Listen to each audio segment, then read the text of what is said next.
A Tiny Revolution features adults having adult conversations, which means adult language is probably going to be present, just so you know. Hey, I've got a question for you. Do you like this podcast? Or maybe the videos or the blogs that I've been creating over the past couple years? Well, here's the thing. I'm an independent creative, which means that I don't have that Blue Apron money. You don't hear advertisements from, a psychology website or anything like beyond plugging my friends and their work. And I also don't have the assistance of a production team. I do all of this on my own. And creating things like podcasts and videos and blogs, it takes time and energy and not to mention money. A lot of this is on my own dime. So if you want to support this podcast, if you think it's been good for you or the people around you, I'd really love for you to become a sustaining partner through Patreon. Even if something as little as $1 a month is a great way to help in creating content that speaks to the queer and progressive Christian experience. To find out more, you can go to patreon.com/thekevingarcia and check out the perks of being a supporter, which I'll also talk about later in the podcast. But for now, thanks so much for listening. And let's jump into the show.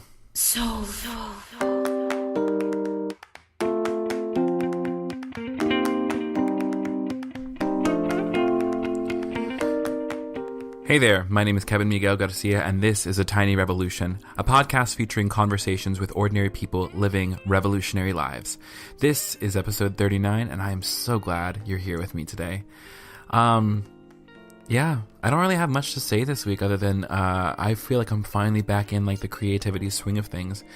I feel like there's a lot of juices flowing. I don't know what it is. Maybe it's like the fall just like does something for me.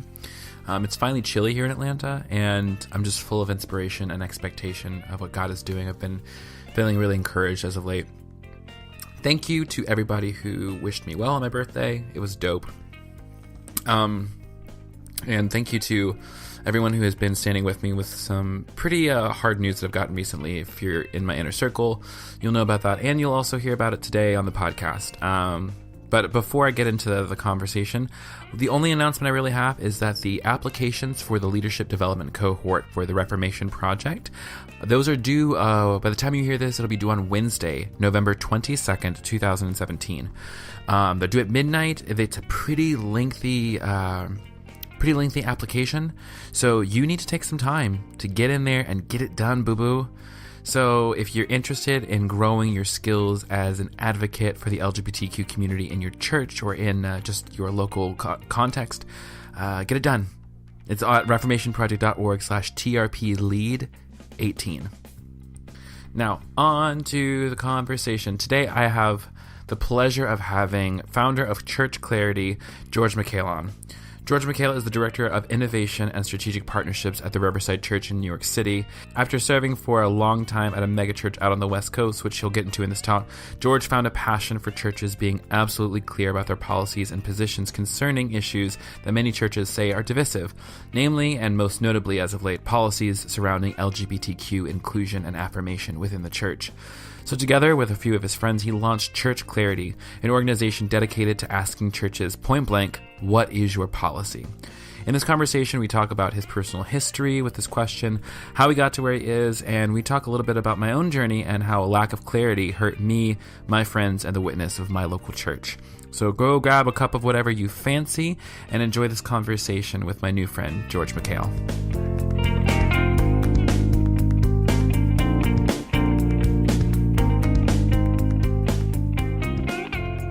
So you're allowed to cuss on here. You can say whatever you want. And if you want anything to be off the record, you just have to say, hey, can this be off the record? And I can edit it and post. Okay. But, hello, welcome. Thank you for being here. Also, will you pronounce your last name for me so I can say it correctly? Yeah, it's Mekhail. Mekhail, okay. Mm-hmm. I didn't know if it was Mekhail. Well, the white way of saying it is Mekhail, but so that's like how we've always said it. But the proper pronunciation, if you want to know, is Mekhail. Mekhail. Ooh, I like that. But Mikhail's great. All right, George Mekhail, if you want to nice. But for humans who don't know who George is or what you're about, or just give us like some snapshots of like who you are, what you're about, and what you've been up to lately. Sure. Yeah. So I am living in New York City. I work at the Riverside Church as the Director of Strategic Partnerships and Innovation. It's my full-time gig. I also co-founded a organization called Church Clarity, which just launched last month, along with Tim Schrader and Sarah New. I prior to moving to New York, or earlier this year, I was in the Seattle area as the executive pastor at a church there called Eastlake Community Church. And in 2015, Eastlake made a public statement of full inclusion for the LGBTQ community. It's featured in a National Time magazine article, and our evangelical mega church back then, um, after making that announcement, lost thousands of people, millions of dollars, and sent us and me personally on a journey of just sort of rethinking everything, Mm, deconstructing my faith and really having my eyes opened up to a lot of like the behind the scenes garbage of how the church world runs. And so I guess what I'm up to now really stems from my own story and what I've seen that I can't unsee, yeah. uh, and my desire to bring clarity, really, to the church world. And it's been exciting. It's been a fun ride. Hmm. Did you I actually remember when that article came out and people were infuriated and all in nine years. So for me to you as a person who you know gets to be included now because of you, thanks for being Mm, brave. oh Um, man. but also like I definitely understand like they're like the price of telling the truth sometimes is awful. Hmm. So as you were gearing up for that conversation with your own church around becoming fully inclusive, um, what was that process like for you and for your leadership, your congregation? Hmm. Yeah. So like I said, I was the executive pastor. So Ryan Meeks is the lead pastor there, and so he's one of the best leaders that I know still to this day. Just someone who is in search of truth and really encourages those who follow him to go on their own journey and discover truth for themselves rather than parrot back to him, the things that he's preaching on Sundays. Hmm. And so it was sort of his example that helped certainly our staff team, our leadership team, come to this place where there was really no turning back. Mm-hmm. And from a personal level too, one of our staff members who had become a really good friend, turned out she was dating my nanny at the time, and Whoa! yeah, so we became really good. Like they became family basically, Christina and Ayla. Of course. And so this was late 2014, so before our public announcement. And so Christina and Ayla came out to me and my wife before they came out to anyone. Mm. And through tears, Christina was sharing because like I'm her boss's boss, right? It's a Saturday night. She sings on our worship team. She's getting ready to sing to, the next morning, and she's crying, and I'm trying to figure out because my response when she told us, we were excited, and like my wife and I are like, oh my god, this is amazing, so happy for you guys, but she's like terrified that I was going to fire her when she came out to us, um, Yeah. and that was a real turning point because no matter how many conversations we had behind the scenes, no matter how I guess affirming we thought we were, Yeah. Christina was still scared, and Mm-hmm. she was waiting for that other shoe to drop to the point where one of her best friends, she thought was going to fire her, Mm. and Yeah. so that yeah that changed everything, and so it was just a couple months later that we announced it to the church. But I mean, getting ready for it, leading up to it, we knew that it was going to be a quote unquote divisive thing, right? Like people were going to leave, people were going to stop giving, people were going to accuse us of being heretics, and we were going to have to lay off staff. Our jobs weren't safe, even to the point like we told our staff ahead of it that there's a good chance our church doesn't survive this. Mm. Um, and somehow it did. We navigated to from about 5,000 people on a Sunday to Eastlake right now is probably about 900, maybe 1,000 people on a Sunday. Yeah. Um, and Which is so still a pretty couple, sizable. It's like yeah, for an affirming church. yeah. Huh. definitely, and they're doing some cool things. But yeah, I mean, crisis management for 2 years of people just like thinking you're Satan was basically what the last couple of years there Yeah. were What like. what was I mean, like, this is just me because like I whenever I get like an email of someone who accuses me of being like an agent of Satan or some Hmm. thing of that, like, do you have any like particularly funny ones that stick out to you that you maybe added to your business card? Oh yeah, there's one that I always tell. So I'm in a conversation with someone who's just like so fired up about how could we because the Bible and Jesus and all this stuff. And I'm aware of a situation in this person's sphere of influence where someone close to them um, is living with their girlfriend, right? Mm-hmm. But a heterosexual relationship, and they're totally fine with it, right? So by their own standards, right? There's hypocrisy, right? Of They're course. they're saying one thing, but they're like excusing this quote unquote sin. So I Mm-hmm. make it clear to them in this like fiery exchange, like, hey, I have no judgment over this situation, but I just want to point out, like, this, don't you think this is super inconsistent? How you're not bothered by what let's call him John, what John is doing, but you're so like giving me shit every single day about this. Um, and there's silences over the phone, silence at the end of the line, Mm-hmm. and the person I'm talking to goes, "Well, at least he's fucking a girl." D- oh my gosh. I am I am scandalized. I was Oh just my like, gosh. Wow. so I was like, so okay, we're done talking about the Bible now. We're done talking about Jesus, clearly. We're just But talking about who's fucking who. that one. I'll never forget that one for sure. Amazing. Now that is a story for the books right there. But honestly, that's what it comes down to for some people. It's like it's not about scripture. It's not really about it's about this cultural teaching that I've discussed around sex Hmm. and what Totally. kind of sex people are having. Right. And that's really like when you kind of boil it down to it, like even before like the church, like the American church got into bed with the Republican Party, it was culturally understood to be a certain thing about being a homosexual and what that meant, and like Hmm. um so it's very interesting to me to hear Yeah. that exact phrase.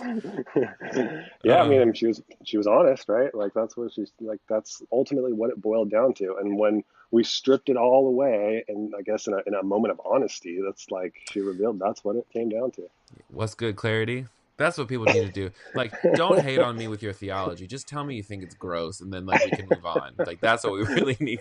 That's what I want clarity on, Barbara. to. No Um, doubt. yeah. Seriously. So speaking of church clarity, what's good with a good pivot? I'm getting better at these. Yeah, that was good. That was like professional segue right there. Thank you so much. And the fact that I named it is even more professional. Um, I will never be a professional podcaster at this rate. Anyways, but you started Church Clarity, which is an organization that is advocating for churches to be really clear about their policies concerning participation within, like, what does it mean to be a member? What does it mean to be a participant?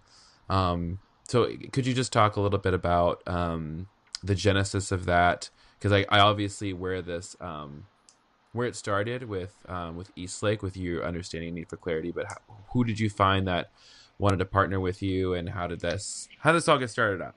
Yeah, yeah. So I think the first thing I always try to mention is that for me, church clarity really is first and foremost about repentance. I was a participant in this system that created harm, Hmm. and so I feel like I have a responsibility. Again, I can't unsee what I saw, and Yeah. this specific sort of nuance of ambiguity being a really harmful element that I just didn't notice it being talked about that much, honestly. In all the conversations that we were a part of after becoming inclusive, it was basically like, hey, we just did this thing and we changed our mind about theology and we read this great Matthew Vine's book, and you should do that too, right? So it was all this like the advocacy work, which I think is very needed. But it was exclusively talking about helping people along sort of on the biblical path or the spiritual path towards inclusion. But no one was talking about this practice that undergirded all of it, that kept it sort of helped make it prevail, which was concealing what your policy was. And what I noticed was just the reason that was harmful was because people were being like baited into relationships under the guise of, let's get them in the door and then God will sort of take care of the rest was the approach. And again, sometimes it's, I think, genuine, and I think people think that they're being helpful with these approaches. But for the people who were on the other end of it, who 2 years down the line of investing in these communities, were told, well, here's where actually the bar is for you. You can't lead, or you can't get baptized, or you can't work here, whatever it was. And so that was just wrong to me. It really comes down to it's a justice issue. Like people are being lied to, and again, sometimes it's very, very blatant and I think like overtly harmful, and sometimes it's unintentional. But either way, it's harmful. So a couple of sort of mile markers. The InterVarsity announcement, when they came out with that 18-page paper on human sexuality. Yeah. I was watching the reactions from sort of both sides, and I had a pretty interesting vantage point. We were like 6 months into inclusion, our church is falling apart. We're in crisis management mode, and here's this big statement by InterVarsity. And what I remember like feeling was, man, obviously that sucks, right? I signed all the petitions, like this is a bullshit policy and it's going to harm people. I disagree with it. But what I couldn't let go of was how like they articulated where they were at. They took 18 pages to say, here's why we think what we think. And we are being abundantly clear, right? Right. And I remember wishing that more churches would do that, because most churches agreed with InterVarsity. So I had this weird sort of like appreciation almost for how clear they were, while totally disagreeing with the policy. And so that was kind of I think the birth of church clarity. It was like, what if I wrote this blog post called InterVarsity Did the Right Thing, and I talked about this for the first time publicly. And so that kind of set off the journey. The other milestone was near the end of last year, where a buddy of mine sent me a sermon clip from Pastor Judah Smith, City Church near Seattle. Yeah, we know him and his uneducated ass. I'm sorry. Well, it's all good. That's my personal opinion. That does not reflect the opinions of Church Clarity. Well, you can read about my opinions if you just Google my name and then Judah Smith. But I saw this clip that my buddy sent me. And it's like, hey, check this out! Like he sent me super excited. Like Judah's saying all these like really affirming things, and it's this tweet. He sent me this link to this tweet from Judah with a 60-second clip of him like just going off on this passionate, just like rant about how inclusive Jesus is, and how if we are to follow Jesus, we must be inclusive, and anything that excludes people, we must reject, right? And it sounded pretty convincing. And so I sort of, again, kind of understanding the game, I was like, this is kind of bullshit, though, I think, but I'm going to give him the benefit of the doubt. So I respond to him on Twitter very, very gently, like, hey, man, great clip. I just want to make sure this means City Church will now hire, baptize, marry LGBT people. Let me know, something like that. And and so the next morning, the tweet was deleted, and the sermon had been taken off of his website. Yeah, so I was like, that's weird, because that was a very misleading thing that already happened, and now it's taken down. People who were there on Sunday, right, already heard it. They can't unhear that. It's already in the water. It already been like retweeted like 5,000 times or whatever. I don't know, 400 times, whatever. So anyways, I ended up trying to reach out to him. I reached out to the City Church office. I wrote a letter and I sent it to the office. I was like, hey, could you please make like a physical letter? Well, it was like an email, but it was like Okay. an attachment, like a PDF attachment. So it was Okay. like, Okay. I was it's just like, our wow, you wrote version. a. I was like, wow, a paper letter. That's dope. Very old school. But you know, it wasn't like just in the body of the email. It was like it was an Hmm. attachment. So very, very official for us, Oh right? yeah, for sure. For the millennial. Uh, so, and I heard back from them. City Church was like, "Hey, thank you, Pastor Jesus received this, and he'll get back to you in the week." And he did not get back to me. So, Surprise. um, yeah. So, anyways, after a couple of months later, I sat on it, thought about it, tried some other ways to reach him, and couldn't get in touch with him. Ended up publishing it, and it It's like was an open letter to Judah Smith. it was an open letter to Judah Smith, and it was all about clarity. It was like, look, I don't care where you land. I mean, I'm worried about people in your Hmm. congregation who are being misled. So yeah, so that was earlier this year, I think February, and then I knew that. So one of the reasons I left Eastlake was because I was really passionate about this need for clarity and wanting to do something about it. That I knew really wouldn't work while I was still employed there, and so I ended up resigning from my position at Eastlake so that I could pursue this fully. And in the midst of my transition, like the opportunity in New York came up, and so I pursued that, got the job here, and so I had to put the church clarity work on hold for a little while. But then after I got settled in, and I I kind of got the swing of things here in New York. Um, I re-upped the need for this. I talked to Tim Schrader, someone who a mutual friend introduced us, and then I met Sarah New after reading one of the articles that she had wrote that really hinted at some of these issues of ambiguity. And so the three of us sort of joined forces and gave birth to this crazy little organization that launched last month. And we are off to the races, man. Over like 1,300 churches have been submitted. About 400 or so of them have been scored. Mm. We've got a few hundred advocates, people saying, yes, I believe that clarity is reasonable. Vice Magazine has covered us, NBC, RNS, media coverage has been crazy. But what's most important is that people are starting to have conversations in a slightly different way than before. Hmm. People are using language that we're being very, very intentional in crafting language that we are trying to give people handles to have these conversations because, again, the nuance of clarity being reasonable is very different than, hey, you need to affirm gay people, you know, or hey, the Bible is very clear that, you know, marriage is between one man and one woman. I think there's a different way to have the conversation, at least initially.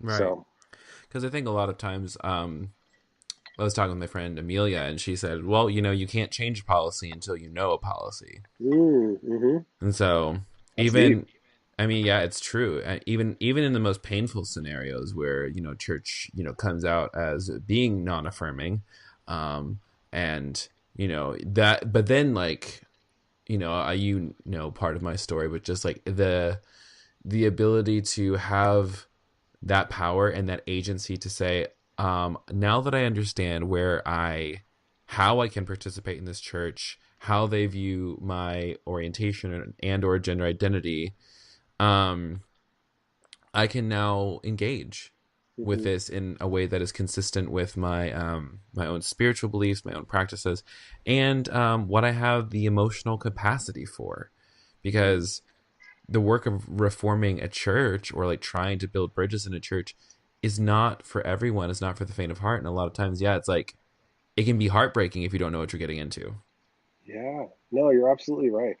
And I think that's something that people, especially like critics of church clarity, overlook. Yeah. You know, it's a lot of, well, if I tell people what my policy is, which by the way, every church has a policy, no matter how many times they tell you they don't. They have a policy that they actively enforce. Mm-hmm. Um, no matter how many times people come back and say things like, well, if we do that, then people are going to call us homophobic or bigoted or whatever. And my response to that is like, well, some people will. Yeah, some people are going to say that about you. But is it true about you? Like, is that? I mean, You is sound that? so much like my mother in this moment. Well, I mean, it's No, just like like, in yeah, the best way, because like my mom, I was like, "Mom, they said this about me," and she said, "Well, is it true?" And I'm like, "No, it's not." even at like 28 years old, like I'll call her and I'll tell her, I'm just like, Mom, this person commented and they said this and said, well, is it true? Aw, I love your mom. She is literally. Let me tell you, small sidebar about Deborah Ann Sage Garcia. She, um, has been like, she's like, she has like, she didn't even use the word gay before I came out to her, Mm, and she said, like, she's like, I don't understand all these like theological things, but I know one thing's for sure is that God loves my son, mm, and I will spend the rest of my life telling people that. amen. And so it was, That's theology right there. yeah. I'm like, come on, girl, come on, pastor.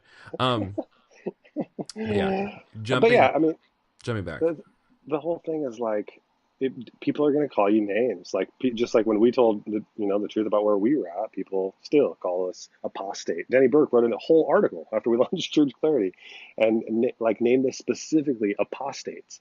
And I'm like, okay, I understand why you would actually think that about me. Yeah. Um, but I'm like, I don't care. I don't care if you think I'm Yeah, an because like at apostate the end of the or day, like I've got work to do. right. So it's fine.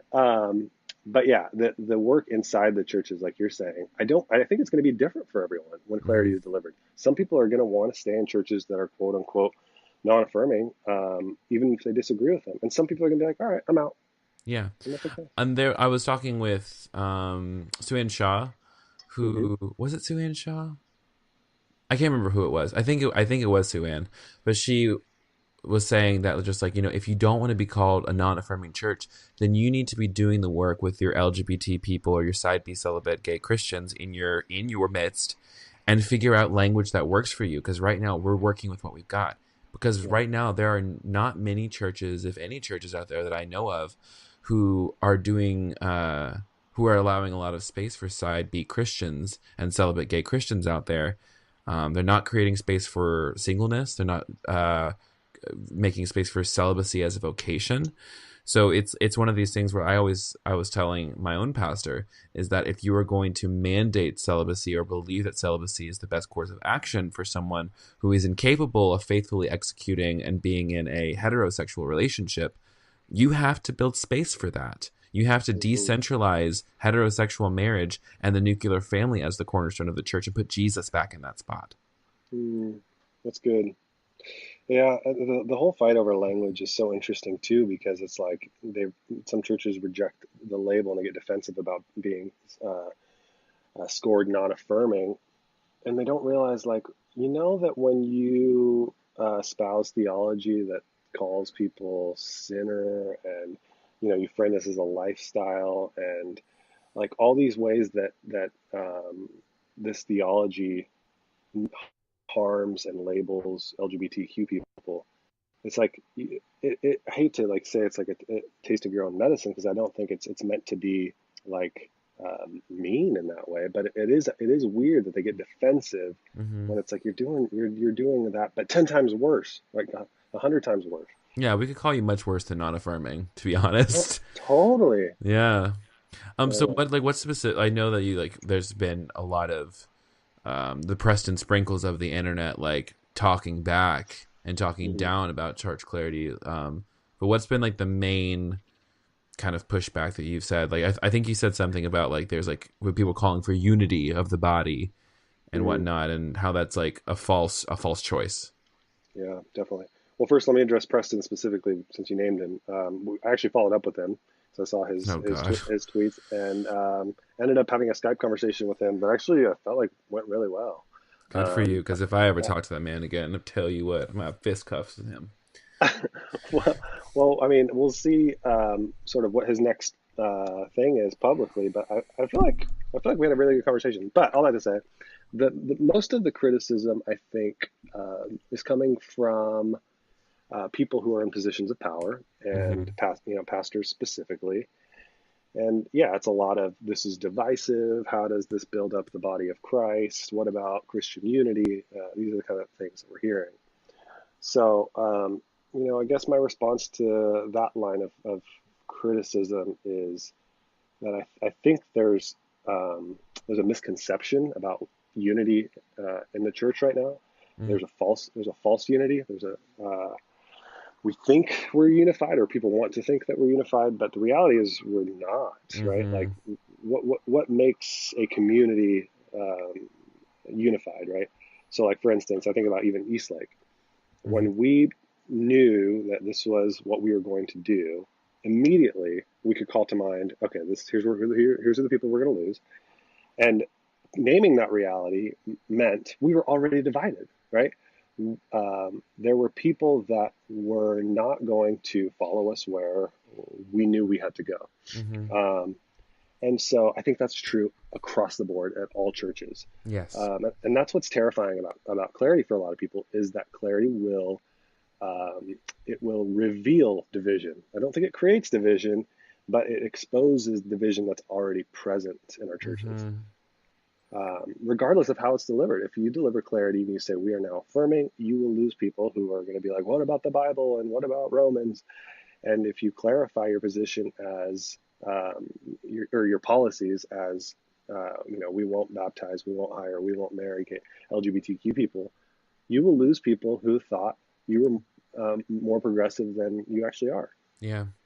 You know what, the immediate verse that comes to mind is when Mm, Jesus said, like, you guys think I came to bring peace, but I came to bring a sword, to divide, mm, father from son, daughter from mother. Um, yeah, and like, it's very interesting because both sides of this conversation are going to claim the name of Jesus mm, as the reason for this. And it's mhm, almost like, just like, wow, like Jesus knew. right, Like, even yeah, then, like, the things I am saying to you now, the way of living that I'm trying to teach you how to live, like, even like my very personhood is going to be a matter of debate. yeah. Um and it's Isn't that fascinating? yeah, it's fascinating and like ooky spooky to think about. I've But also actually just it gives me a lot of peace knowing, it's like, okay, like, this is the business we're in as being totally. baptized people, is that we have to, work on this thing, do what we can, but knowing that when one speaks the truth, however the truth is, and I'm not saying like the truth as in like gay people are loved by God, but as in the truth of Sure. just like who we are, Hmm. truth will divide people, but it also Right. can set people free to do the things they need to do. Another Jesus quote. Boom. Amen. Look at you. Yeah. And I'm actually in the middle of writing a post about that verse Hmm. around this topic specifically. So it's funny you mention it because it's so relevant. And it's like, here you have the person we've dubbed the Prince of Peace, right? Saying, I haven't come to bring peace, but division.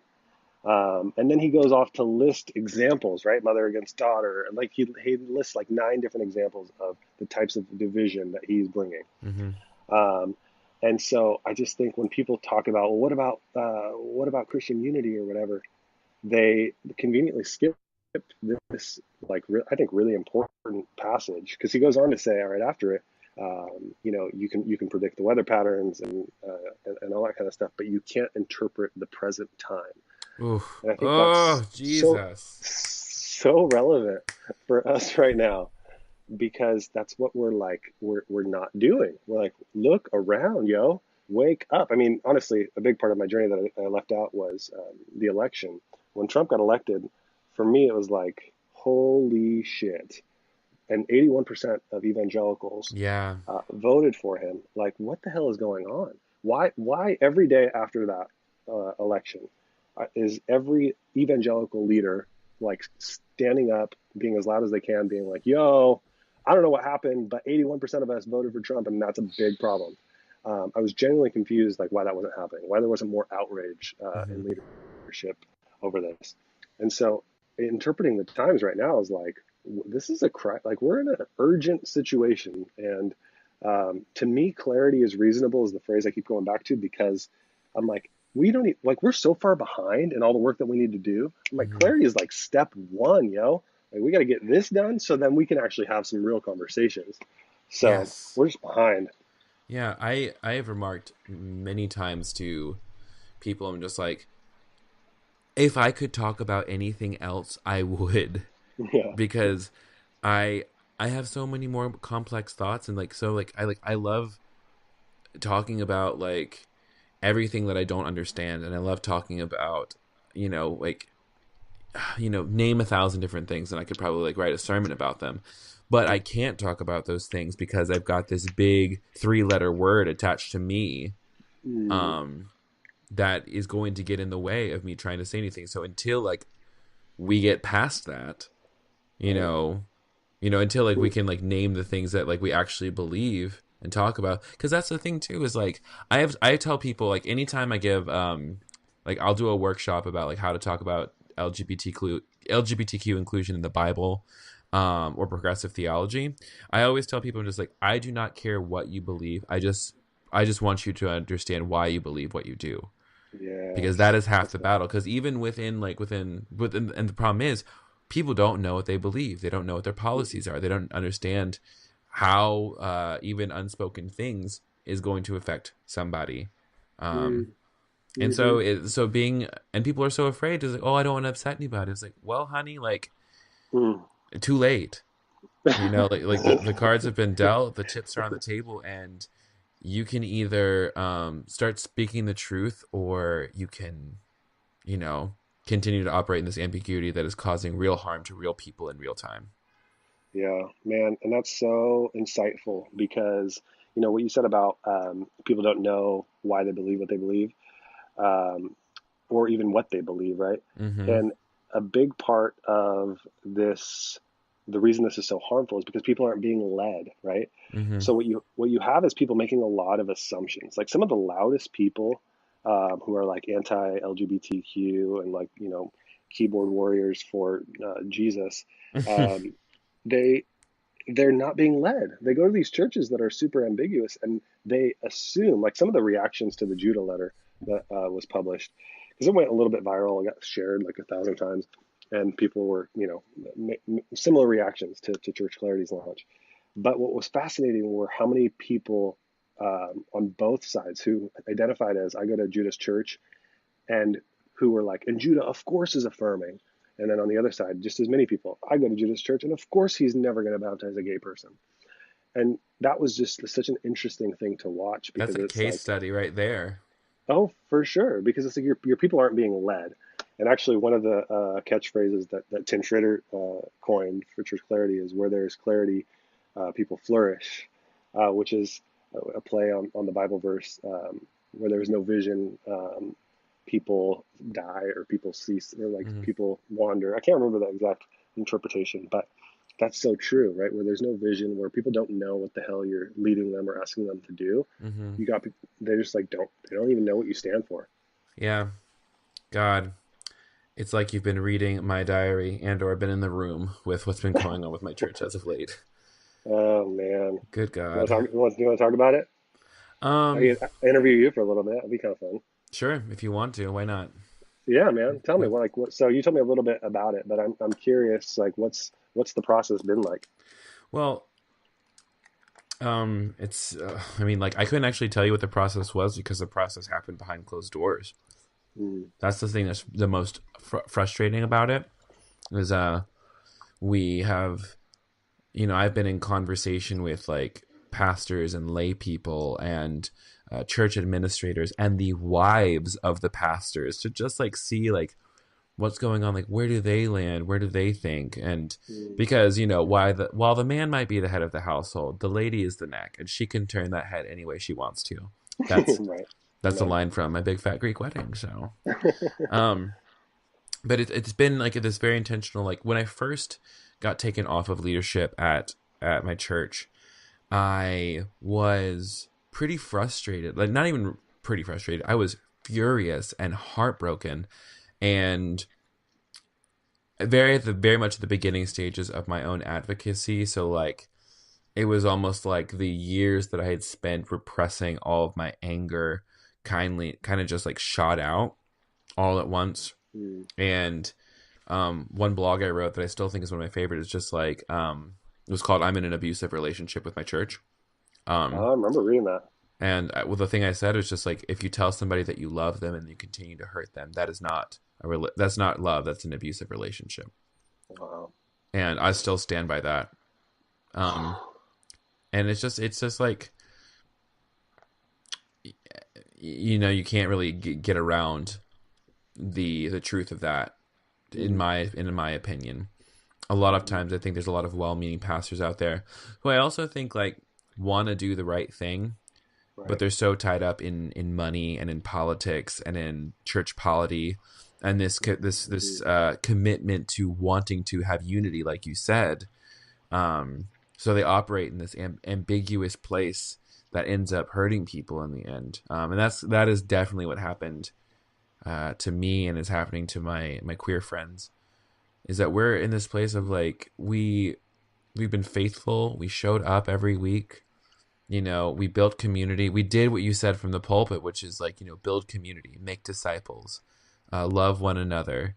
We supported the vision of this church of like trying to expand because we believe that it's not just good for our community here who meets in this building, but it's good for the city and it's good for the world because like, we've been, and it's so interesting too, because we've been making all this other progress in the way of talking about racial justice from the platform, from talking about women from the platform, and the equity of women.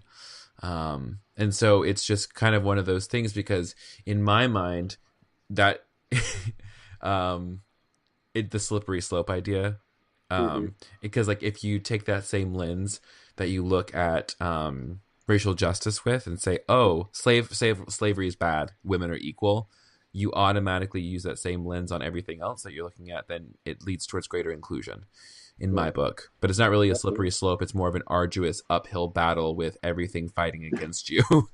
Yeah, that's true. So Wow. it's the process has been over the course of 2 years, and I think it wasn't until this past summer when we launched a small group Bible study. And I informed the pastors that I was doing this, and they said, sure, yeah, this is great. This is good news. I was doing brunches and saying, oh yeah, sure, that's great. We want to be a part of this. Like, making me feel like, okay, like I finally have a little bit of permission here, even though like I'm kind of operating on the outskirts of this church with a no policy, but maybe this is signs of something better to come. And wanting to have follow-up conversations with them to tell them how things were going. And then all of a sudden to have the rug pulled out from under us feels nothing short of I feel lied to. I feel duped. All the while, like maybe like, you can look back at it and you want to see like, oh, I should have seen this coming. But I am someone who is drastically optimistic, and so even if I could see it coming, I didn't want to see it coming, Right. because of the relationships that I had built and invested and hoped in with these people who you've already betrayed me once. You wouldn't do it again, would you? Right. Like that's the thing is like, you stabbed me in the back, and then took it out, and then I got healing, came back to this relationship, and this time you stabbed me in the gut. Yeah. And now it's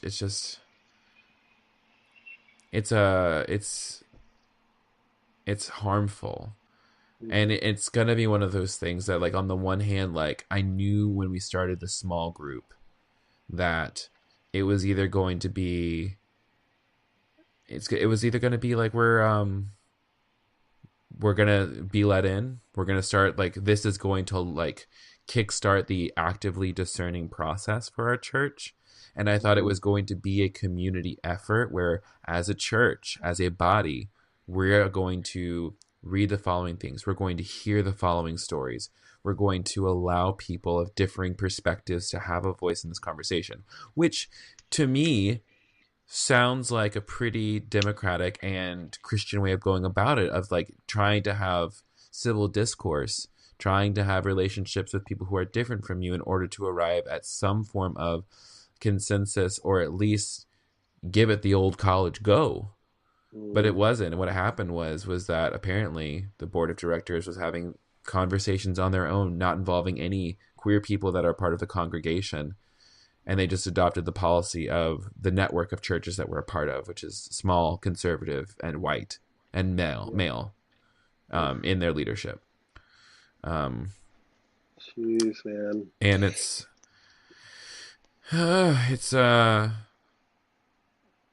you can try to apologize all day for what you've done, but just like it's like you're about to wound a lot of people, and Mm-hmm. this could have been avoided.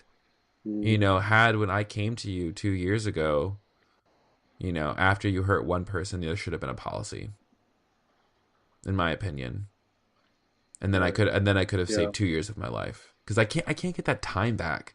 That's the thing I Yeah. think I'm more mad about than anything, is not even so much that the policy has landed where it's landed. It's that I can't get that time back. Those Right. meetings, those hours that I put in, those hours praying, um, those um, those tears. Mm-hmm. Like Mm-hmm. I, that's 2 years of my life that I gave to a church that didn't want me in the end. Oh, man. So it's And are you just so I want to make sure I'm hearing you. You're not saying that you're lamenting where they landed ultimately. You're lamenting that you felt like the process and the journey that you had invested in at the end of the day, uh, they weren't faithful to sort of their end of the bargain of including you in the yeah, conversation. exactly. Because like if you're gonna say we want, if I hear another fucking pastor say, I just want to hear more stories, I just want to listen more, I just want to like, Uh, you know what? Shit or get off the pot, dude. Like, if you want to listen to my story, I will gladly tell you every detail. I will pull out my journals. I will show you slideshows. I'll give you my book manuscript that I'm waiting to get published. I'll give you whatever you want.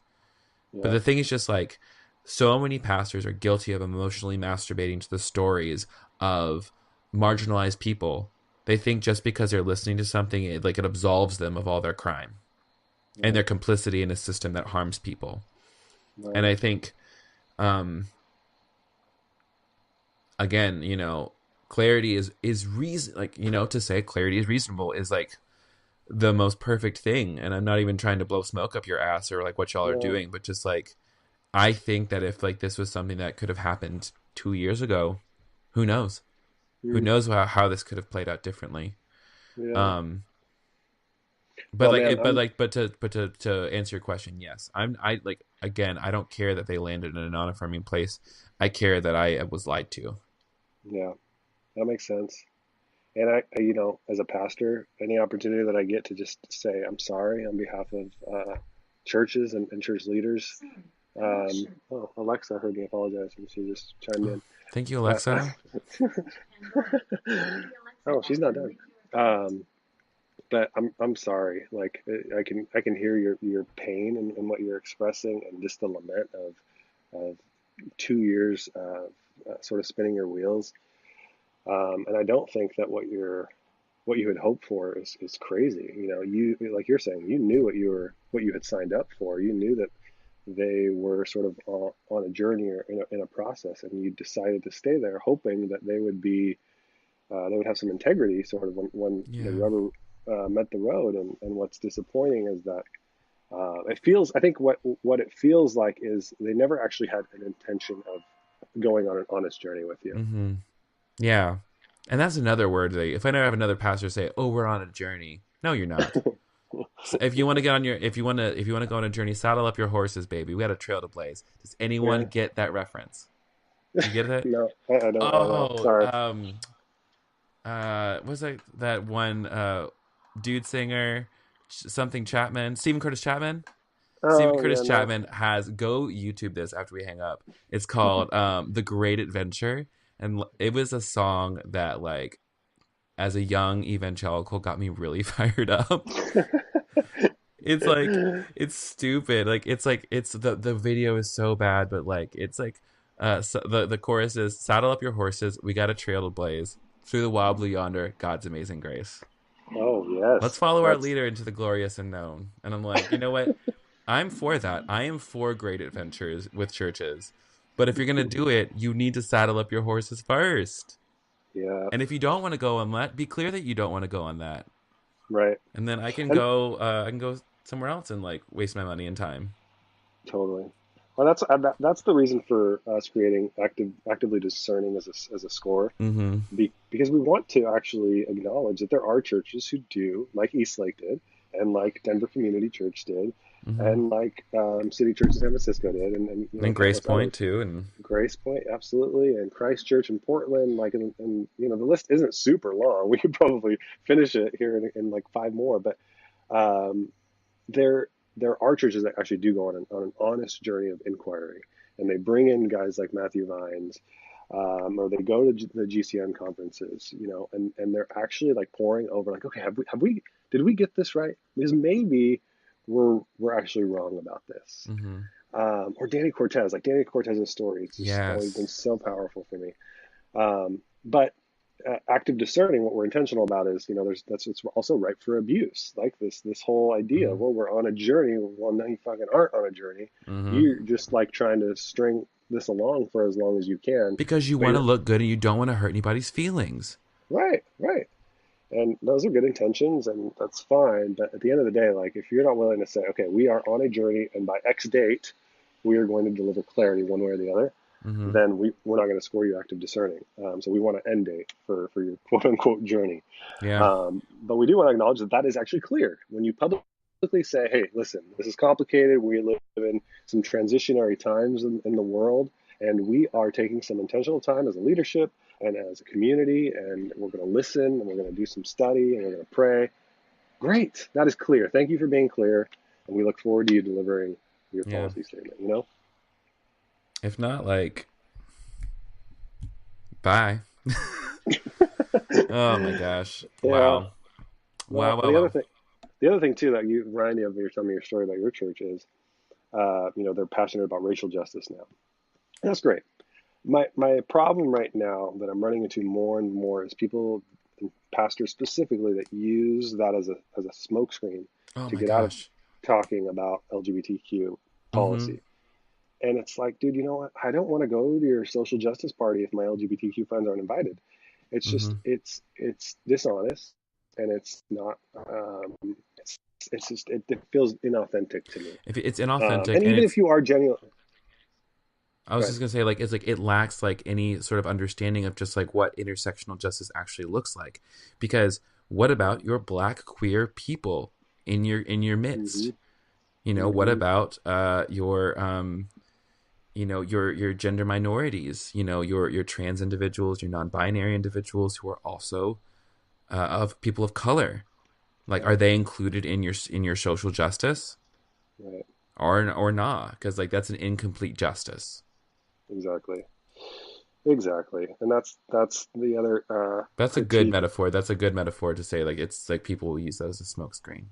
It Yeah. is, man. It is, and it's like, well, I don't want to be pastor saying. Erwin McManus and I were tweeting back and forth the other day, and his thing was, I don't like being bullied, right? And I've heard that a couple times, like church clarity is a bully, and I'm just like, you don't understand power dynamics at all. You cannot, It's like you I feel can't like be. a bully because you said something that I'm not affirming.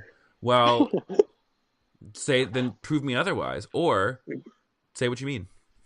Yeah. Well, and never mind the fact that you are in a position of authority and power. And there's people like Sarah tweeted him, like, hey, just like to clarify, so will you, or, ordain, she said, as a queer person, like, will you perform a same sex wedding? And he ignored her, of course. And it's just so frustrating to then call that bullying.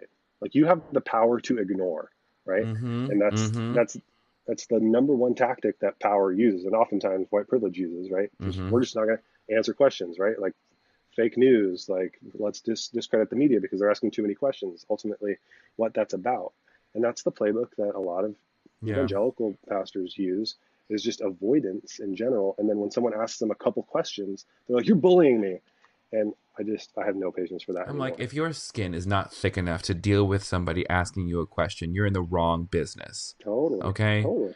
Don't call yourself a leader. Yeah, if you're gonna put yourself in the public sphere, whatever that is, you are opening yourself up to public inquiry. Period. Yes. And Amen. like, and I don't understand. This is something like in my small experience I have of being an internet person, as small platform as I am, is like, I have failed publicly and I've apologized when I've messed up, and like I've had to like reorient myself. And there's nothing wrong with failing publicly, but you just have to be willing to do it. Yeah, amen. Um, and also just like to strive to be better. Mm-hmm. Um, and so many pastors don't want to be better because they want to protect their little thing going on, because they want to protect their paycheck and they want to protect like their money, to be frank. They want to protect their power, and they do not see that the kingdom of God is something completely different than that. You know, the kingdom of God is always about the last being first. It's always about, you know, the smallest seed in the garden becoming the greatest tree and birds nesting in it. You know, if we want to get mustard seeds in there, it's I've been thinking a lot about mustard seeds too. I wrote a blog Yeah. about it today and weeds. Oh, yeah. Nice. Um, I'll have to check that out. but anyways, yeah, we could wax poetic about this all night, I'm sure. Do you want to talk about some positive things since we've been sort of Yeah, on the okay, cool. So here's what's been really encouraging. yeah. Uh, Hit me with the good stuff. so overwhelmingly, the response to Church Clarity has been positive. Mm, And I would say that that spans the theological spectrum. I mean, there's been signers of the Nashville Statement who have come out and been like, I mean, yeah, stand by your convictions, right? And that was what always compelled me about this in early days of thinking about it. It was like, I think actually I could quote unquote reach across the aisle with this, right? I think mm-hmm. clarity is reasonable. In fact, I think people who believe that the Bible says marriage is between one man and one woman would appreciate if their pastor would acknowledge that too. Mm-hmm. Um, and so it's been really encouraging to see how much this is resonating with people and how much people get it. How people get that this is a very subtle nuance, but it's one that can be really really powerful, because as much as critics want to say it's labeling and it's like judgmental or whatever, if you actually take the time to like read the website and look into the nuance, you'll see that it's not at all. Like just Mm-mm. tell the truth. Every church has a policy. What's your answer to these basic questions is really what it comes down to. So that's been great. The other thing, I've actually been really surprised by how many affirming churches there are in the world. Really? um, yeah, there's a lot. And we're like, we have a really high bar, which is what's your policy? Is, will you baptize? Will you hire? Will you marry? Will you ordain? And so I'm kind of being a little bit facetious about the high bar, but it's like, we're not just people who are like, no, we totally love gay people, but Mm. our denomination won't let us, whatever. We're Yeah, I like, think I read that little blog you guys put up about that. yeah, yeah. So even those scenarios, we're like, cool, glad you love gay people and you have like the rainbow thing on your website. But at the end of the day, your policy is not affirming. And so, Mm-hmm. that's how we score it. But so even with that high criteria bar, there's a lot of churches that are clear affirming. Mm-hmm.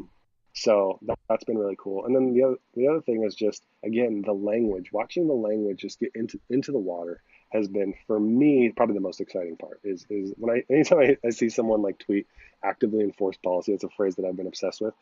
I'm like, yes, they're getting it, because all three of those words matter, right? Because it reinforces the fact that every church actually has a policy that they currently, today, tomorrow, actively enforce, right? Mm-hmm. And it moves the conversation, because invariably the conversation always, always, always devolves into theology and what do you think the Bible says and what about Romans? And so the point of church clarity is to bring the conversation back to what is the policy of the actively enforced policy. Mm-hmm. What does that clarity look like there? So, so yeah, teaching people how to have a conversation in a slightly different way has been really powerful and encouraging. Yeah. Dang, son. Well, I like your work. I think you're doing good. I think it's really dope that you've actually had an idea, and like I know so many people who have been talking about this idea for so many years, and it's really cool to see it come to fruition, Mm. and to see it growing so, and as someone who I'm very, as someone who like desperately like wanted this for myself, I'm very thankful that it's here now. So thank you Mm. for your work, and thank you to your team for the time that y'all put into this. Yeah, man. It's a real Well, blessing to so many people. thank you, and thank you for being an advocate, and thanks for having me on, and for your witness, and I mean, just you're an inspiration to so many people, including myself. So Oh, appreciate you. Thanks, dude. That was my conversation with my friend George Mekhail. You can connect with him on Twitter at, I don't know why I said Twitter so strangely. You can connect with him on Twitter at gmekhail, which is capital G Mekhail, as well as connect with his work with Church Clarity at churchclarity.org and at Church Clarity on all the social media across the internet. Thank you so much for listening to this episode today. If you loved this episode, there's a way that you can actually help support making it possible. Firstly, if you've been listening for a while, you know that this kind of work takes time, energy, and money. So if you think that this podcast is worth a couple bucks a month, I'd encourage you to become a sustaining partner through Patreon. Patreon is a dope way to give back to the creatives you love by supporting their work financially, making it possible to produce more content, better content, and for me, to produce it more regularly so I don't have to spend more time in the restaurant so I have to pay my bills. Not to mention, there are perks, like getting your name at the end of the videos I put on YouTube, exclusive online communities, free t-shirts, daily devotionals sent straight to your inbox, and more. So, do me a favor, go over to patreon.com/thekevingarcia to learn how to support A Tiny Revolution and the creation of content about the queer Christian experience. Thanks so much, and I'm looking I'm looking forward to partnering with you. I have trouble talking today, apparently. Additionally, if you haven't already, go ahead and subscribe to the podcast in wherever you're listening to it, and go ahead and rate us in the iTunes store. It honestly helps with the exposure and getting this podcast into the ears of folks who need it, folks who need to be connected with a better word about their lives and experiences. Lastly, you can also connect with me on my website and blog, thekevingarcia.com, and that's where I have all of my writing, and it's where I post things from the YouTube channel. I'm at The Kevin Garcia across most social media. You'll find me everywhere if you just search my name. And if you've got any feedback or questions or people that you want to hear on the Tiny Revolution, please let me know. I'm always looking for ways to get better. I think that's everything. One thing I forgot to mention on the top end of the podcast is that the Gay Christian Network National Conference, which is going to be held in Denver, Colorado, the 16th, when is it happening? Let me pull up my calendar real quick. Sorry. 18th, the 18th to the 21st of January in Denver, Colorado, Gay Christian Network Conference. Tickets and registration are open right now. And if you're coming, let me know. I would love to hang out with you, to see you while I'm there. I am definitely going to be busy, but I definitely always have time for a quick conversation in the hallway, a hug, and hopefully, God willing and the creek don't rise, I'll be doing some workshops while I'm there. Yeah. So that's everything I've got to say today. Thanks for listening. Drink some coffee, go see your therapist, call your friend. You haven't talked to them in a while, and they miss you, and you miss them. You might not even remember how much you miss them. And more than anything, remember, God loves you so much. So, my name is Kevin Garcia. This has been A Tiny Revolution, and I'm sure we'll talk soon. Bye now. Mwah.